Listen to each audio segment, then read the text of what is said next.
Hey, everybody. Welcome to the TEConnect podcast. I'm John Martin. And I'm Dean Reverman. Dean, we are rapidly aging men. Yes. Oh, wow. I don't like where this conversation's going already, bro. Or not. Yes, we are. With age often comes, like ongoing. Wisdom? Well, sure. Supposedly, yes.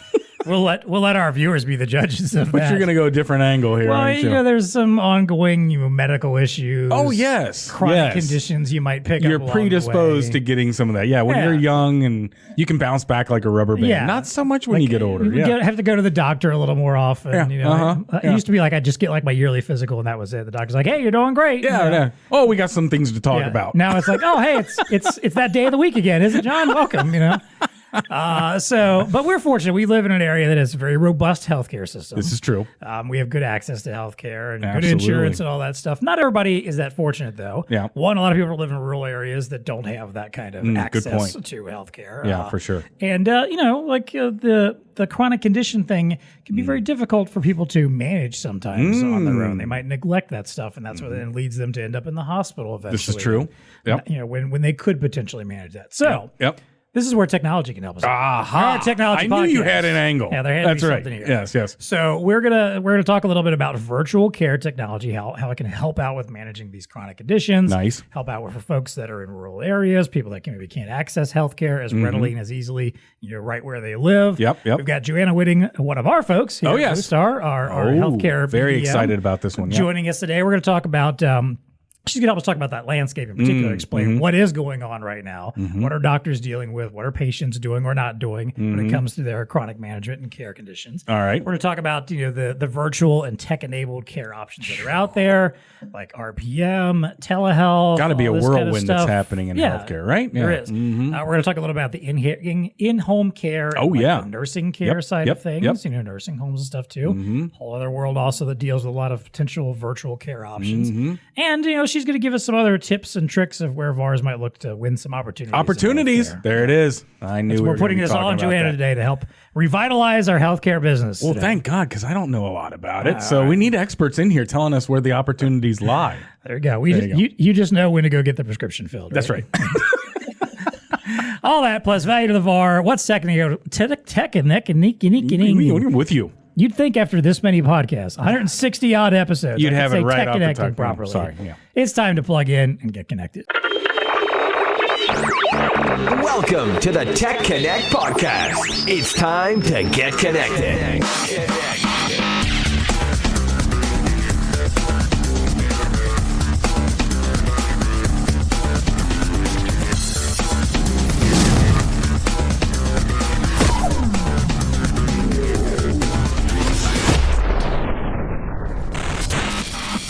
All right, as I mentioned today, our guest is JoAnna Witting. She is our BlueStar Healthcare Business Development Manager. Yeah.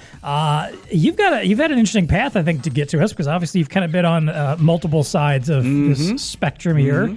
So, JoAnna, welcome to the show. Thanks for joining us. Tell us a little about your background and how you ended up here joining us at BlueStar. Yeah, well, thank you so much for having me on. I'm super excited to be here. I have been on both sides, like you said. So I did start off on the hospital side. So I've been in healthcare for most of my career, really working in almost every aspect of it, everywhere from a hospital to ambulatory surgical centers, DME companies, in the emergency room. Actually, third shift was my first job. So a lot of fun there. And then I actually did IT sales and started doing Zebra sales and was working with you guys there. And now I'm here. So have a little bit of background in ACOs as well. So that kind of plays into all this remote patient monitoring and our topic for today. See, there you go. An expert. Been in the field. Yep. Been selling IT. Didn't know that part about you, JoAnna. Even better, right? Yeah.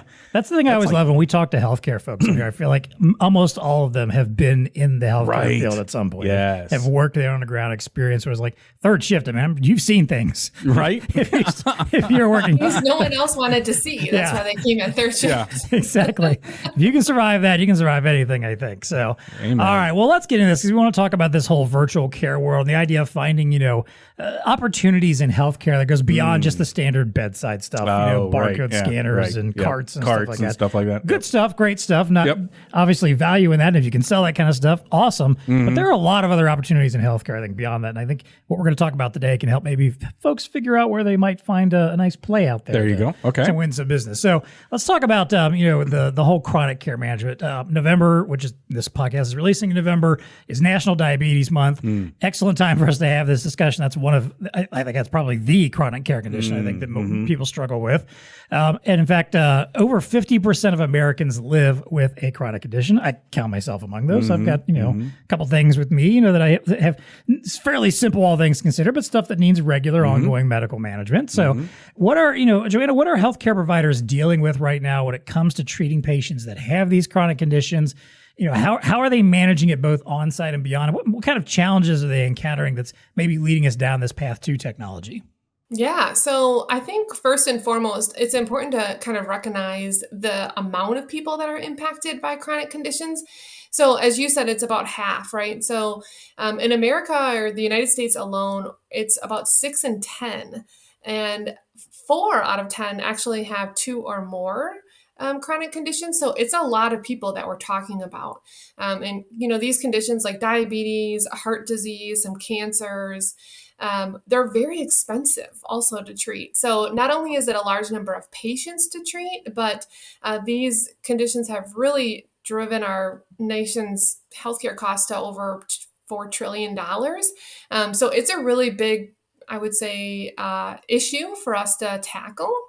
And, the why behind all of this is kind of interesting, right? A lot of it is simple things like poor nutrition, a lack of exercise, even tobacco and alcohol use. So creating behavioral changes when patients can come in, right, is really hard. So I think that is why dealing with these issues can be so challenging. Not just given the ridiculous patient to provider ratio, but really trying to effectively monitor and manage these patients even when they do come in.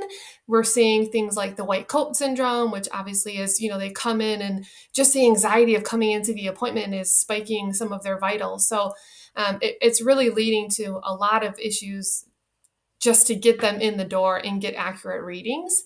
And all of that obviously is then, contributing to this cost of unnecessary ER visits, readmissions, poor patient experiences, and really bad outcomes for patients. So I would say probably the biggest issue is the compliance, right? Just getting patients to actually show up for their appointments. And a lot of that is because of some things that you talked about. So patients being in a rural community, not being able to get there because they're in a wheelchair, they're walking with a cane, they don't have, bus money or gas money. There's definitely a lot of socioeconomic issues that are affecting health equity and, really just taking care of these patients. It's the complexity in the healthcare environment is like mind-boggling. Oh, yeah. And I can't even imagine being in healthcare practice and then actually having to help somebody with chronic disease. Or so, as you just said, 4 out of 10 have more than one? Well, have more than one. More than one, yeah. And so you get into the whole complexity of having to deal with care, right? It is quite mind-boggling. But even as you mentioned, I guess what is a compliance? We've even heard stories, and I know we're not going to get into this today, but we've heard like how technology is helping out on some of these fronts. Where you have AI that is now getting involved to look at weather patterns, and because believe it or not, people won't show up when the weather's bad, right? Yeah. So if it's going to rain or something, that's yet another excuse not to go in. Right. But triggering things people always find excuses to ignore. Well, I mean, and especially the elderly, right? I don't feel my mom doesn't feel comfortable driving in the rain. She will not drive in the rain, right? But she'll drive so these systems will trigger. Well, okay, we'll send an Uber so you can still make your appointment, kind of a thing. So I think there's a lot of stuff happening. It's fascinating. Yeah. But I cannot think of a more complex world than healthcare. And then trying to throw technology at it. I don't know, JoAnna, right? I mean, you live it every day. There's a lot of technology in play right now, right? Whether it's behind the scenes with AI or wearables, and we'll get into some of that. But man, just a lot going on in healthcare, right? Yeah, it's crazy. I think about everybody wearing a smartwatch or a Fitbit, right? So all of these people a lot of people are already kind of remotely monitoring their own health. They're using it to track their steps, right? But it's interesting because the people that really need it the most, the people that are older that probably aren't, or the people that don't have a lot of money and they're sick, don't have access to things that you and I take for granted probably every day. Yeah, that's true. That's true. Definitely. So there's going to be a few stats I'm going to quote as we go throughout this. And most of them came from research I did when we were putting together some marketing campaigns with a company called V1. Yes. Who has like a whole virtual care platform. I think we had Kevin on. I think we did. Kevin Leal from Yep. V1 on maybe last year. Awesome. Talking about their platform. Yeah, good stuff. I recommend going back and checking out that episode.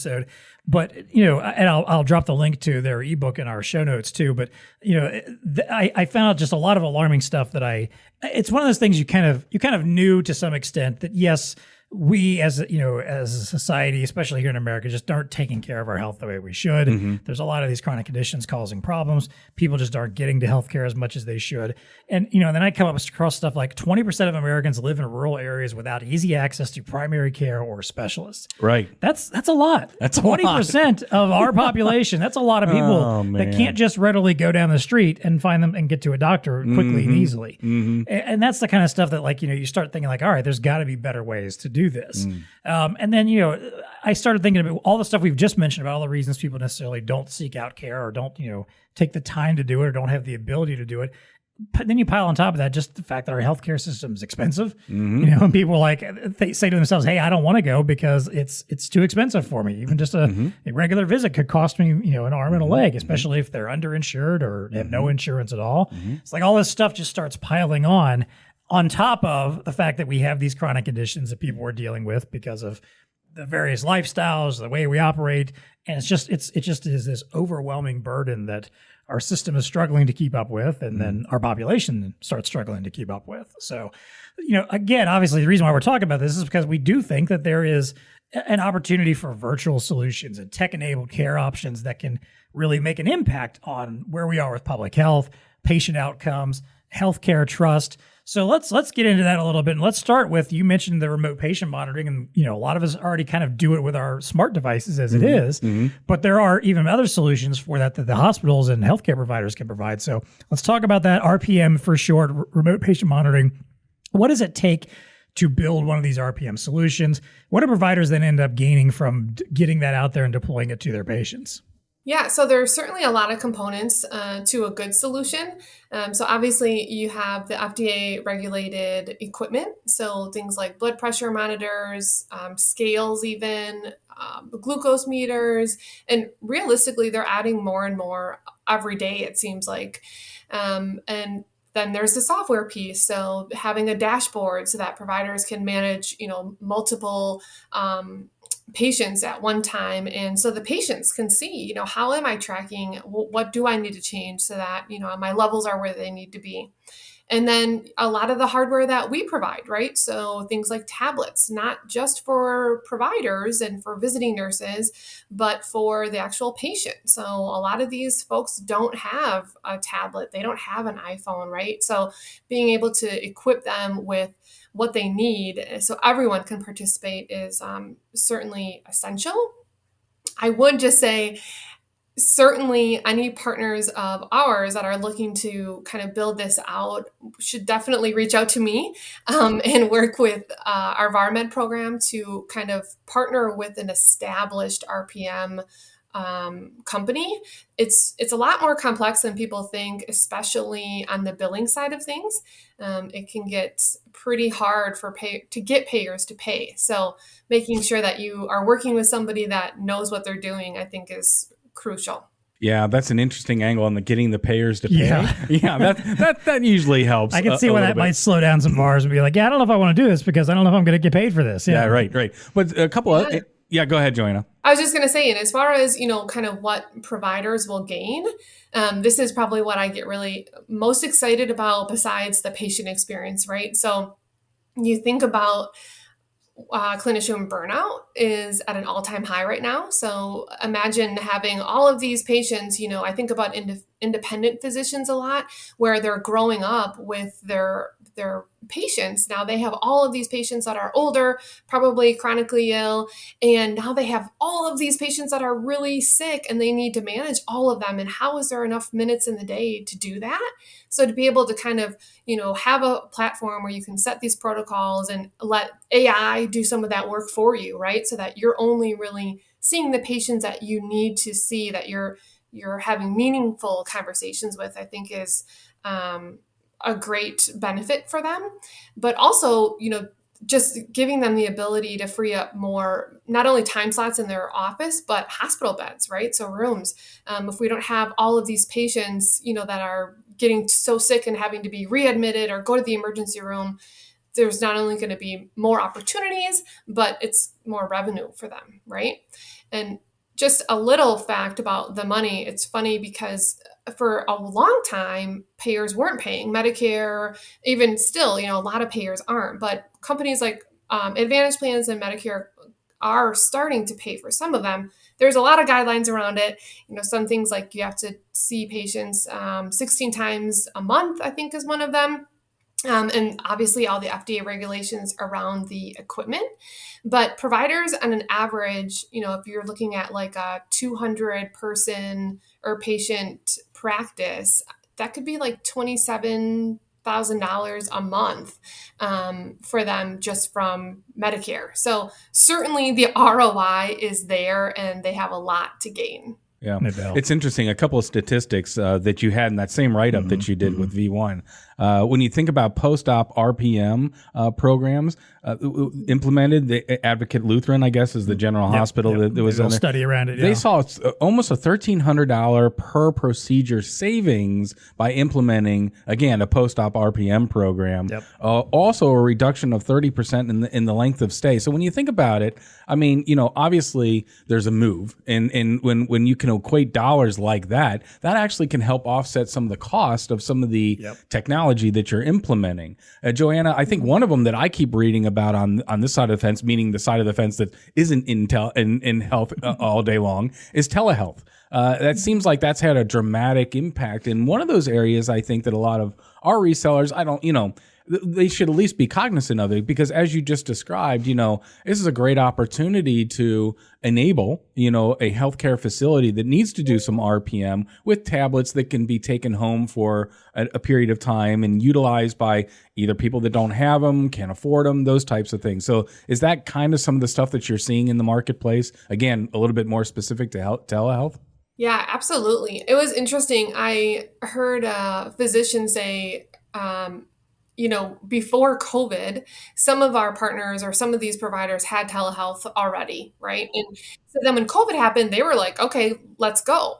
And then the rest of the world was not prepared and they were scrambling trying to do this, right? And so now I think remote patient monitoring is kind of at that point where it's the same thing. Like people are predicting that that's going to be the next big scramble. And the providers that are ready and have remote patient monitoring already offered, it's certainly going to make it a lot easier for them to just immediately start taking care of these patients. That is one thing that I'm excited for everybody to kind of have more awareness around, these offerings. And I think your point is valid too. When I put myself in the shoes of a reseller, they have to understand the money, where the money goes, and the payee angle. You just touched on it briefly, but maybe you could expand on that a little bit more, meaning like, an entity, a healthcare entity is not going to get paid for the services unless it's coded right, it's put into the system correctly. They know if you will, of how to facilitate the payment. But so telehealth or RPM might be one of those. Like you can implement a system, but if you don't have it going through the right channels for paying, you got issues, right? So having somebody knowledgeable on your team, your partner team, is going to be kind of necessary there, I'm gathering. Yeah, it's crazy. They keep changing a lot of these things too, right? So we saw a lot of changes during COVID, but it is interesting that Medicare and now the Advantage plans are starting to pay for that. And obviously there are a lot of regulations, but there's also a lot of gray area. So, things like you would think would be just assumed. An example I recently heard was a patient had AFib, and so they submitted their claim and it got denied because it wasn't a chronic condition. And the provider's like, what do you mean? This is of course it's a chronic condition, or I mean, just simple denials. I actually used to work in insurance, and we worked denials all the time. And it's like, you wonder why these insurance companies have these huge buildings. It's because they don't love to pay things, right? Like they love to not pay things so they can keep their money. So, having a team dedicated to know how to bill it correctly and then how to deal with it when you do get those denials, I think is really critical. Yeah, that's why I'm bringing it up again.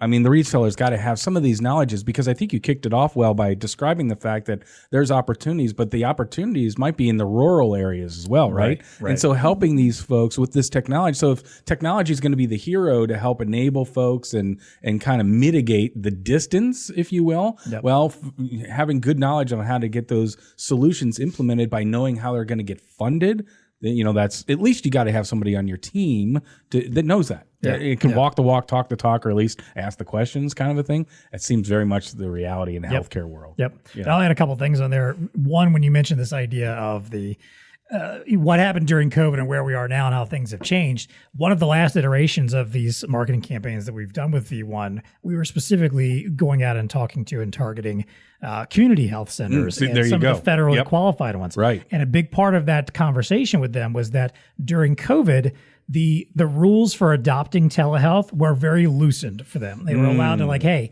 we know this is an urgent need. So we're not going to tell you you've got to have a robust system that has to meet all these specific guidelines and be cross all the, the X's and O's and dot all the I's and cross the T's and everything. It didn't have to be perfect. It just, we understand you need something in place. So if it meets some minimum thresholds, fine, I can go out there. Well, that expectation and that allowance was ending this year. I think it was just a few months ago. In fact, that allowance ended. That's after it even had been extended a little bit. So now you're at a point where some of these healthcare facilities that cater specifically to rural communities and to communities that are very underfunded or, are maybe living off of Medicaid or whatever, these are the folks now that are being told, hey, your telehealth system has to meet some certain thresholds and guidelines. Yeah, right. So that could be a perfect opportunity to go out and find some of them and talk to them and say, hey, are you meeting the standards they are now set? Yeah, gotcha. Are you prepared for that? Has anything changed there? What are you looking at right now? Because they might need to reinvent the wheel from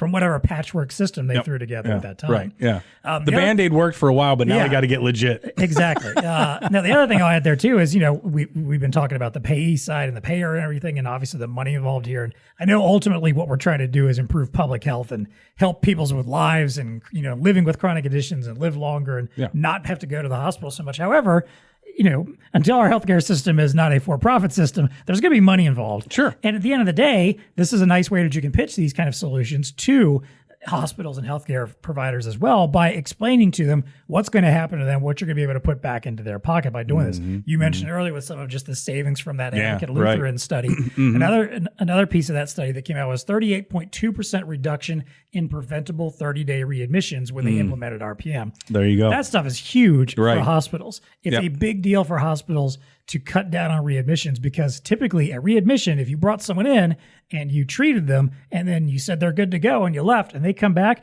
you don't get paid for that. Yeah, that affects you negatively. That's usually on the hospital's dime. Because it was your fault that they came back.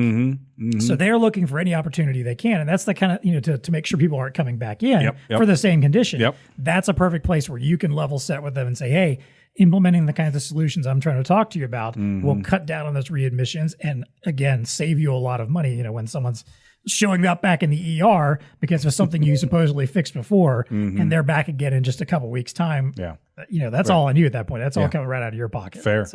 Yeah. Well, let's shift gears a little bit here, JoAnna, and talk a little bit about, we mentioned earlier, you highlighted that, a lot of these chronic care conditions and these care issues are especially affecting the elderly or disabled folks, people that just, are either living in home and, can't get out and go to the places they need to including to a healthcare provider, nursing home facilities, independent living facilities, senior living facilities, all these kinds of places where they're just not able to get out and about and get the care that they need necessarily as much and maybe ignoring some of that care as well. So we know there's a robust market for in-home care, visiting nurse services, becoming increasingly popular, but like everything else, especially in healthcare, staffing and resources are just as thin as ever, and it's harder than ever to get people to do those jobs. You have somebody probably going out there and visiting 6 or 7 people in a single day, just trying to help manage some of their healthcare. So let's talk about how technology can help them out, make personal care a little easier, maybe for the folks as they're living in home or in a nursing facility,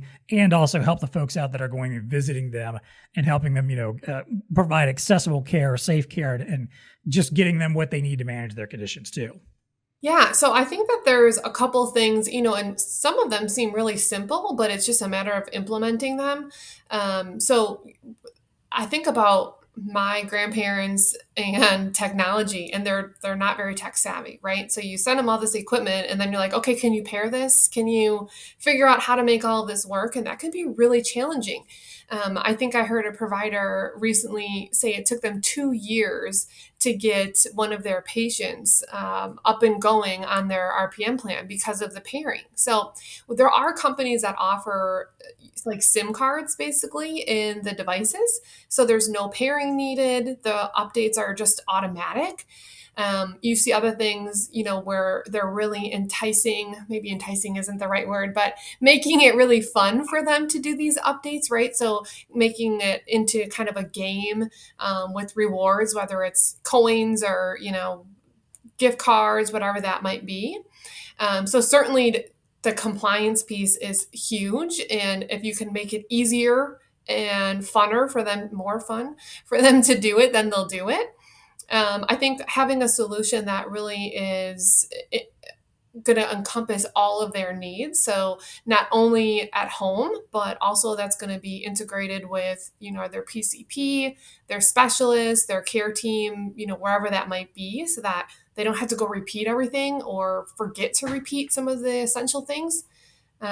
Also, cybersecurity, HIPAA, validation, all of those things are really important on the safety side. We saw a huge uptick in cybersecurity. And I guess, the hackers really went after our healthcare system, and they did a great job of really messing a lot of things up for a lot of people. So I think having those safeguards in place is really huge. And then I guess the last thing I would say, and I know I already said it, but just to really hit home, is making sure that everybody has access to the technology that they need. So not just sending them these things in a box and saying, okay, set it up, because, a lot of these people don't have a tablet or an iPhone anything that they can use to get connected. And it seems so crazy to most of us that we're living in a world where people don't, but that's true, right? And a lot of times they're embarrassed. They don't want to tell people, I'm sorry, I don't have a computer. I don't have a tablet, right? So they take these things and then they sit in the box. So it's just not accessible to them. Interesting, right? Here, you think you've solved it by technology. I'm not comfortable with that, right? Yeah, and that happens a lot. I'm for sure.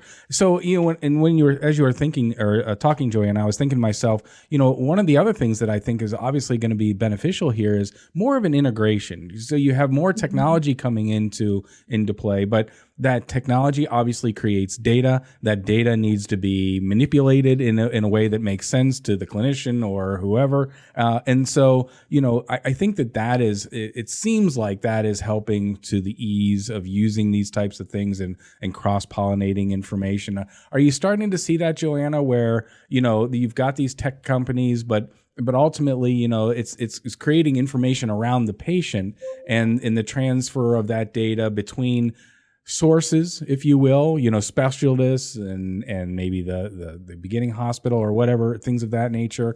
Is that happening in the marketplace, thus making it easier for the patient to kind of monitor themselves or how they're doing and those kinds of things? Yeah, I think it's definitely a challenge for a lot of companies. I think there are a couple that have really figured out how to integrate well with everybody.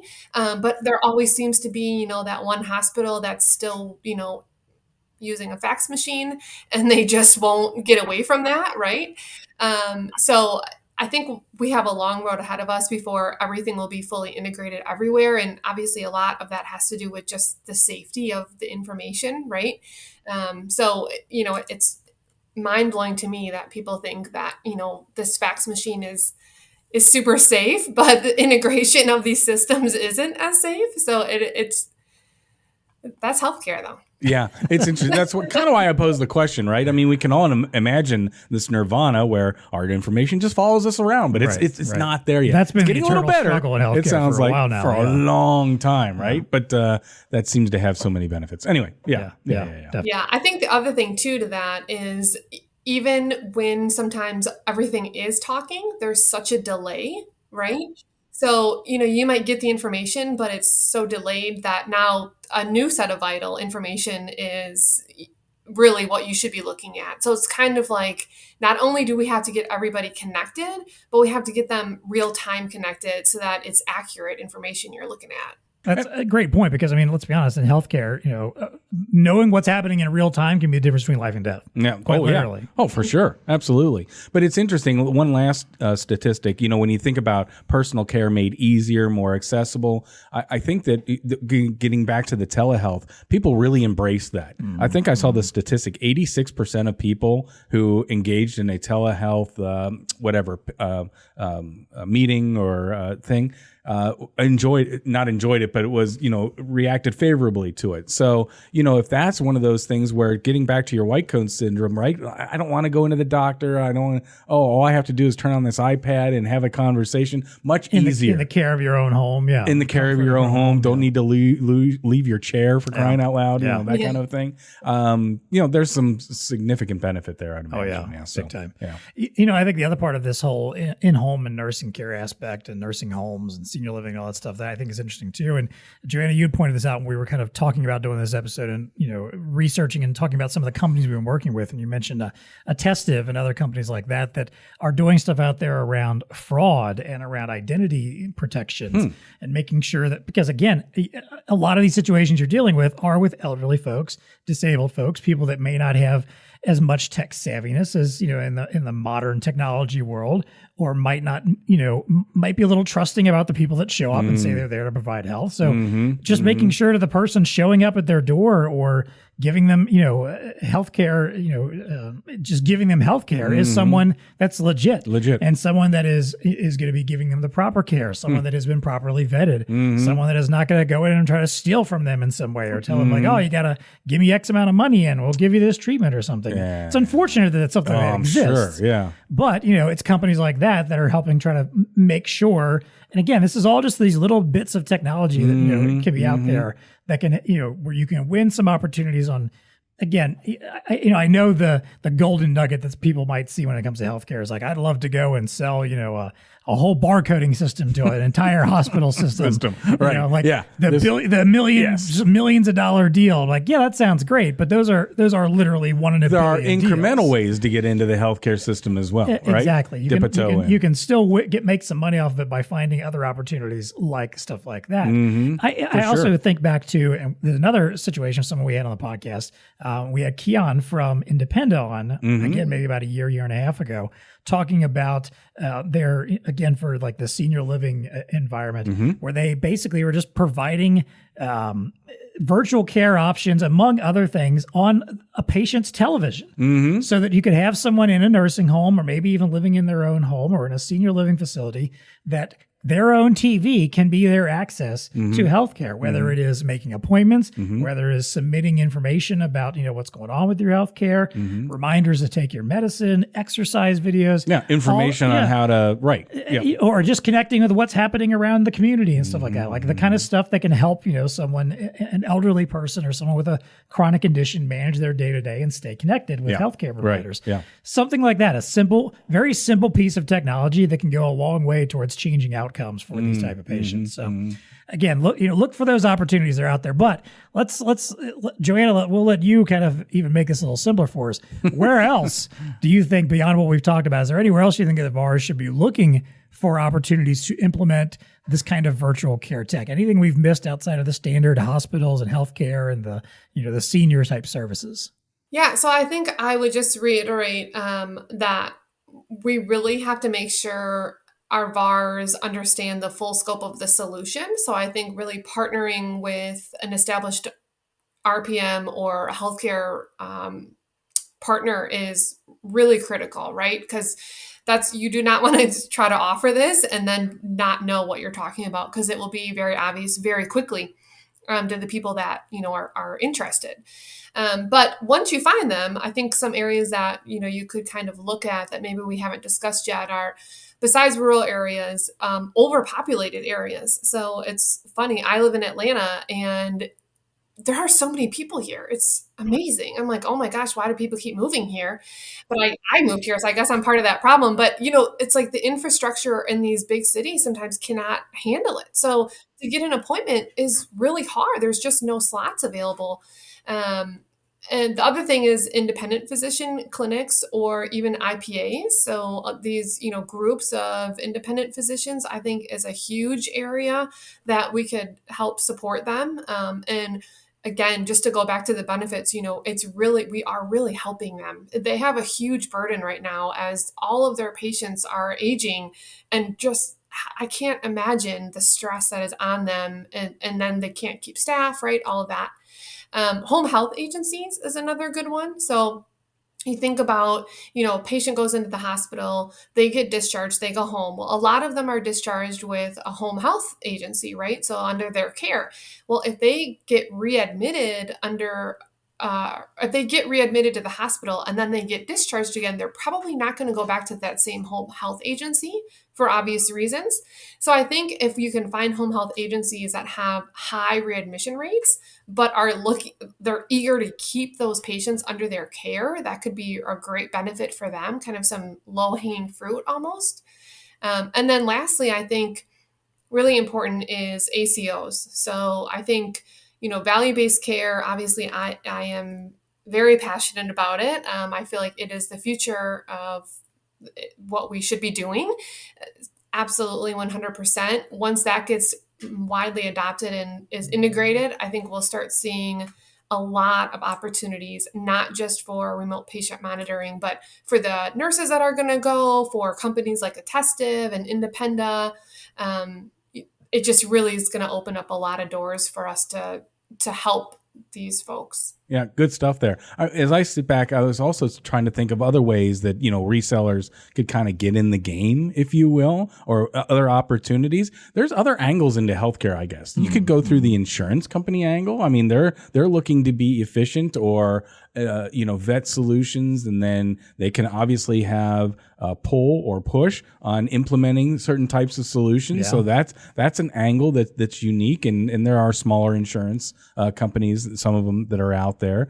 So working that angle, you could go into employers. Employers themselves, at least larger ones in your area, try to do things that are along those lines, that implement technology, whether it's wearables or the telemedicine that we've been talking about here.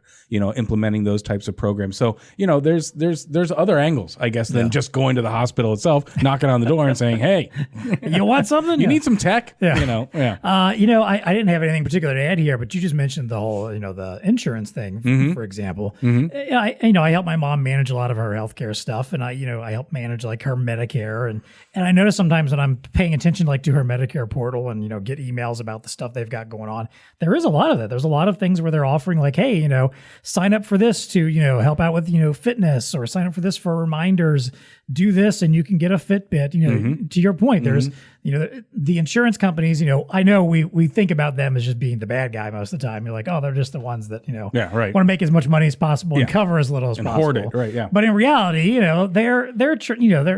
they want customers more than anything. And if you can prove your value to a customer by helping them with their healthcare and helping them get better outcomes with it, that will hold someone to you as a potential customer. Yeah. So I think there's a good point. That could be someone you can talk to find out how, if nothing else, you could be finding out like, hey, how are you guys dealing with virtual care? What is it like for you from your side of the business? What can we be doing differently with hospitals and healthcare providers, providing them with this technology to make life easier on you and what you can do and what you can cover as well. Oh, absolutely. Because that might help you figure out like where the path is to then go back to the providers and say, hey, I've talked to some insurance companies. Here's what they're recommending and what they will be able to cover if you implement. Let's talk about getting that into your area as well. Yeah, absolutely. Yeah.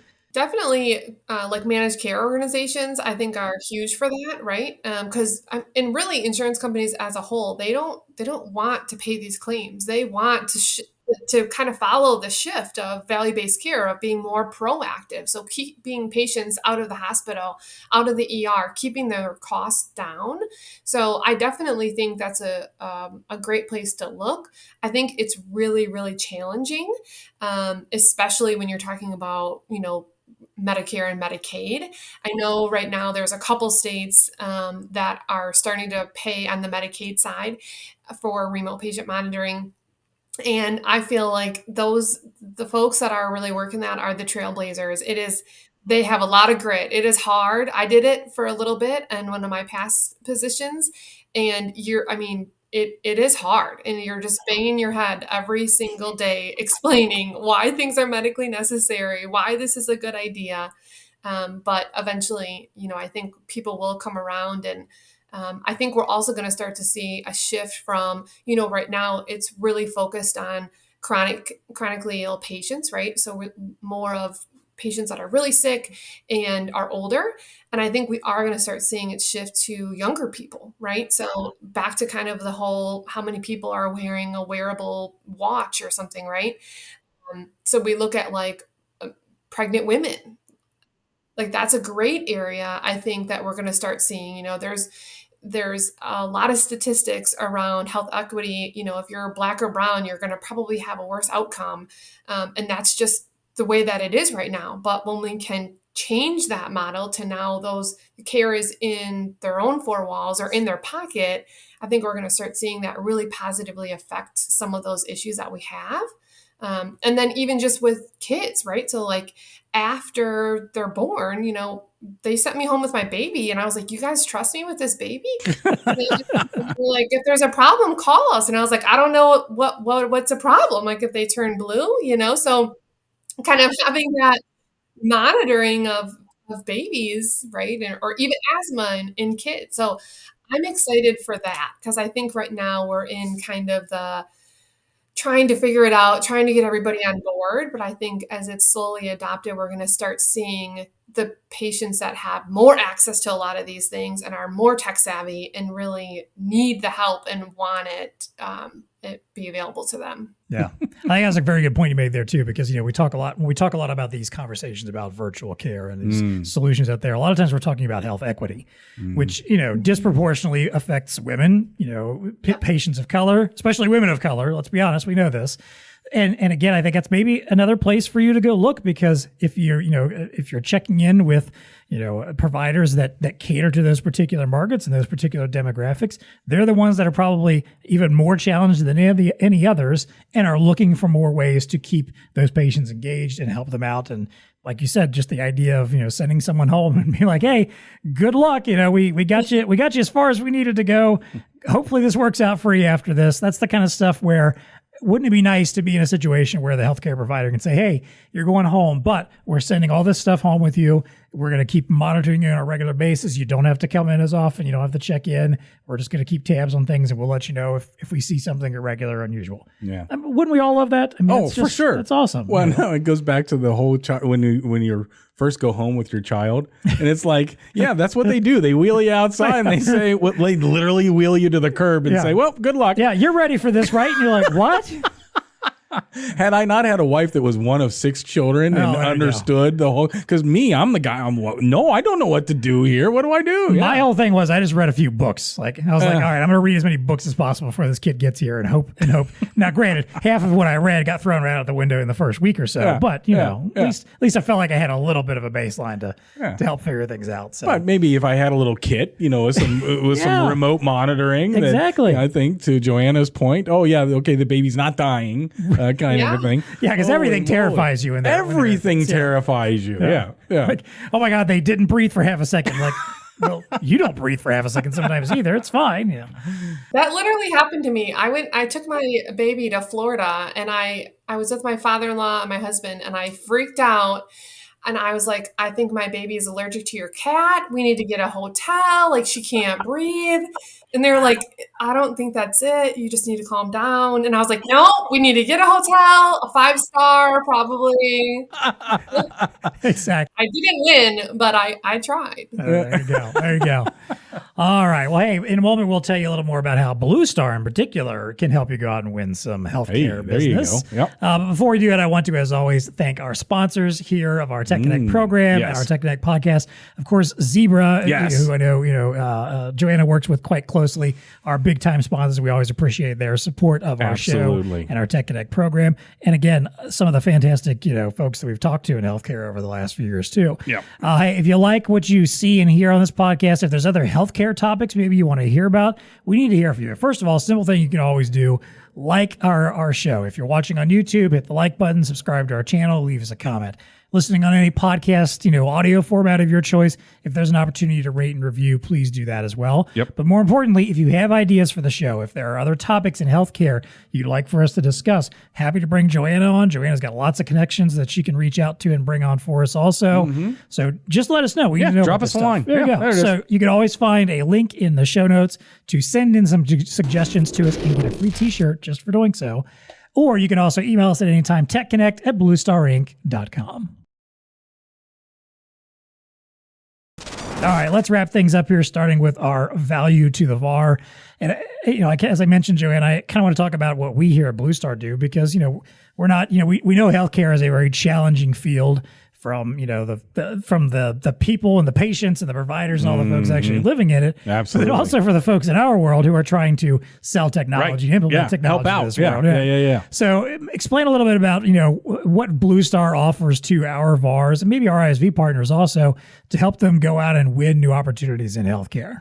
Yeah, so I am really excited to talk about VARMed. I work really closely with a consultant, and we really I like to say we do a little matchmaking between VARs and ISVs, but it is a lot more than that. So really, we get to learn people that are interested in selling into healthcare, what they're really good at, and then strategically align them with a software vendor, come up with some really good bundles and solutions, and then push those things to the market. So that has been really fun for me. It's obviously I'm newer now to BlueStar, so it's really given me, a kind of quick introductions to all of these partners and given me a lot of information on who they are and what they do and how we can support them. So we do that part of it for VARMed, and then we also have educational sessions. So we do those twice a month, and we really just kind of focus on where opportunities lie, what's new, what's maybe not new anymore, like what do we need to be shying away from because that's old technology. So we really kind of look at the market and how to position your company. There it is. I mean, right? Partners need partners in order to succeed. Yep. And so the VARMed program's wonderful in that it's so hyper-focused on healthcare. So if you are at all interested, I think JoAnna did a wonderful job there of just kind of painting some of the main pillars of the benefit around networking and things of that nature. But truly, you need to have in your posse, if you will, people that know what to do and know how to walk the walk, talk the talk, and can kind of shepherd you into the opportunities so that you can, take advantage of what the explosive nature of technology being implemented in healthcare.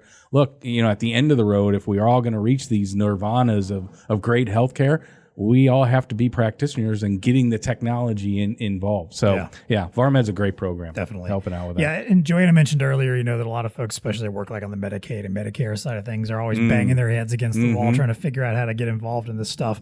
And if that is you, and from the reseller or the ISV side, reach out to someone like JoAnna because she can appreciate what you're going through. She's been there herself. Yep. She'll be able to commiserate with you and then also help you maybe make some suggestions about what you can do.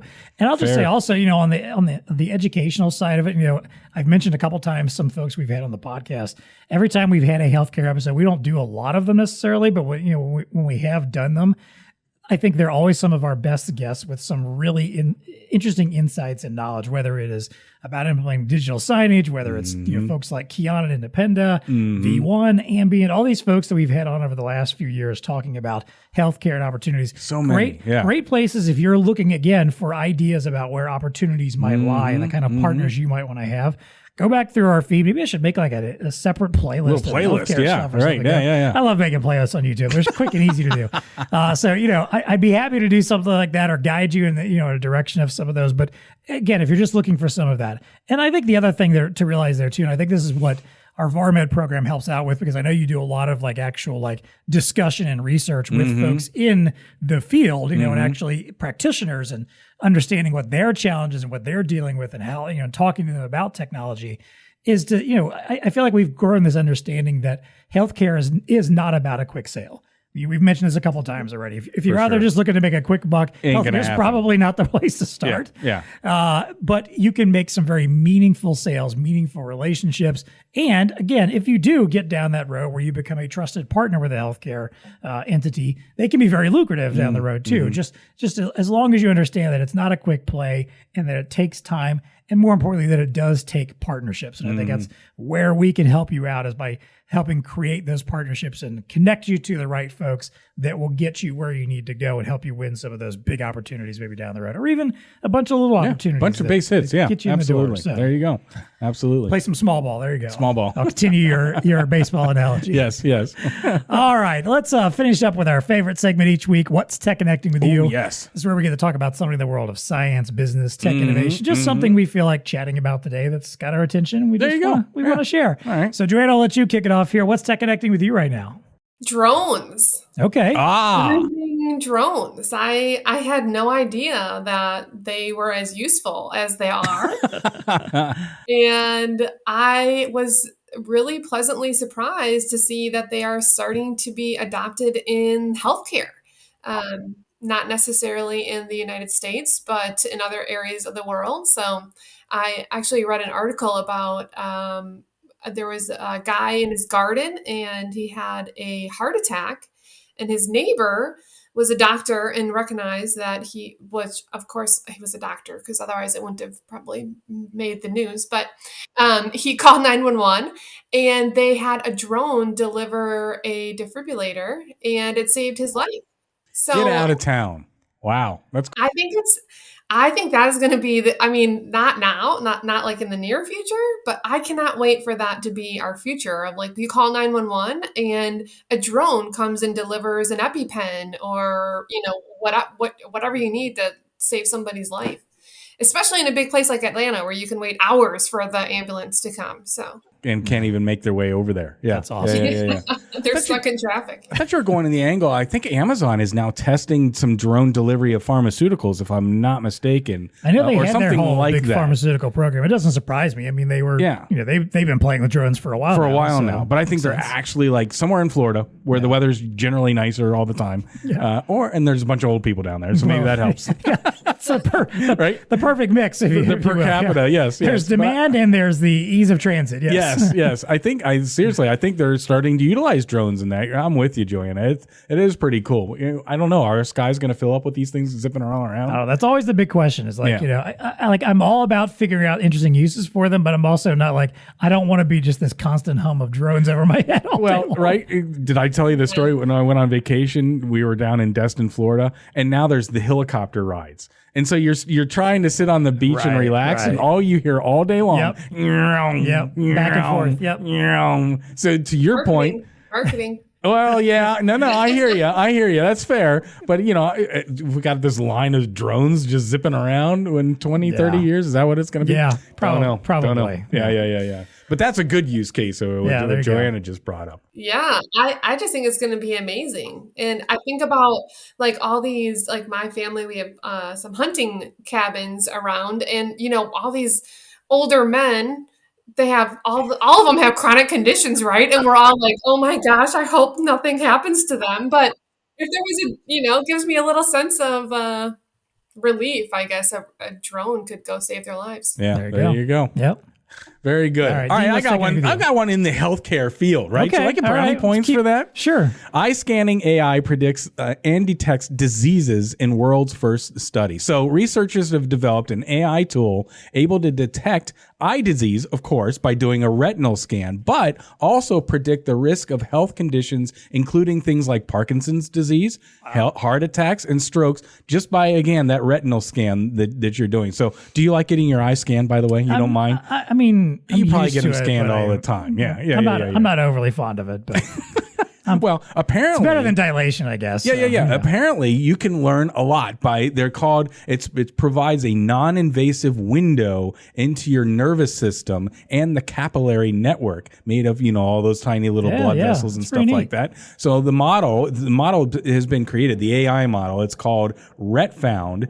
It's one of the first, AI foundational models being used, I guess, in healthcare today, whereas it's an open source thing. And this is one of the wonderful things about AI, I think, right? When you think about all the death and destruction that could come out of AI, but here's a good use of AI. And then they've created this model so that other entities can use it. They put it up on GitHub, actually, and researchers worldwide can now get into this model and see, because what it is, I think it was a scan, it's 1.6 million retinal scan images from Moorfields Eye Hospital, wherever that is. So you've got this database, right? It all comes down to the data. Right. And then being able to make it do something with that data. Well, here's some good, because what the system, with the model now, the AI can again do suggestive, well, this looks like it's prone towards heart disease or other diseases just by the retinal scan now. So I don't know. I think that's kind of fascinating. Yeah, get an eye retinal scan, and now you got this long list of chronic diseases that you have.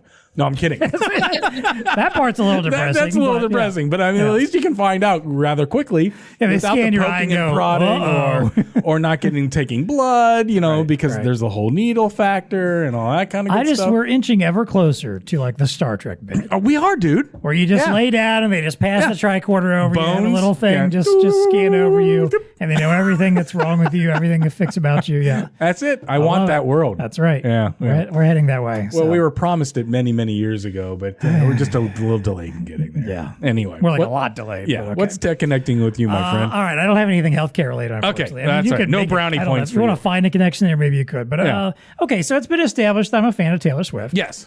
Yes. JoAnna, are you a Swiftie? Are you a Taylor Swift fan? It's hard not to like her. Yeah, exactly. This is true. Exactly. And obviously she's blown up this year in many ways. The biggest tours on the planet. Biggest tours. Big album. And now that she's obviously, we were just talking about this before we came on, that she's dating a hugely popular football player. And that's become a big deal now, too. Colliding worlds. Now, I'm going to leave my feelings about that aside. Which probably have a lot to do with Travis Kelce's comments about the Bengals after their playoff win last year. Yeah, okay, right. That's probably why I'm not overly fond of this we're big Travis fans because he's a UC grad. But anyway, go ahead. All right, fine. And he reps Cincinnati like nobody. Yeah, exactly. All right. So, that aside, though, when we were talking about this whole relationship, and obviously it's, been a big deal in the world of the NFL. Yes. Every time she shows up one of his games, she's always focused. You were noting the other day, they were playing her songs as people were walking off the field. They were noting statistics about how Kelsey performs when she's there and when she's not there. Which is absurd. My Lord, yeah. But because Swifties, the hardcore Swifties, I'm just someone who likes her music. You're not a hardcore Swiftie. I'm not the Swiftie that goes into the conspiracy theory realm, which are the folks that analyze every photo, every video, find numbers, numerology, and to try to predict when she's going to put a new album out. Okay, what this means, or whether she is or is not gay, like all this kind of stuff that's going on out there that people are all over these conspiracy theories about. But one of my favorite ones that has come up is when she started this whole process of dating Kelsey, she went to a Jets game with him. Okay. One of his games was in New York at the Jets, and they were playing there. Now, apparently, the next day, so this is something I don't know if you're aware of, but Taylor Swift has been called out in the past for having some of the highest rate of emissions for using private jets. Okay. So she frequently takes private jets, which it's one of those things I know it sucks. With that, but go ahead. I know it sucks. I understand it's an emissions issue and all, but she's also one of the most ridiculously popular women on the planet. She couldn't walk anywhere. How could she walk through a normal, airport and take nowhere economy class with the rest of us? No, that's ridiculous. So.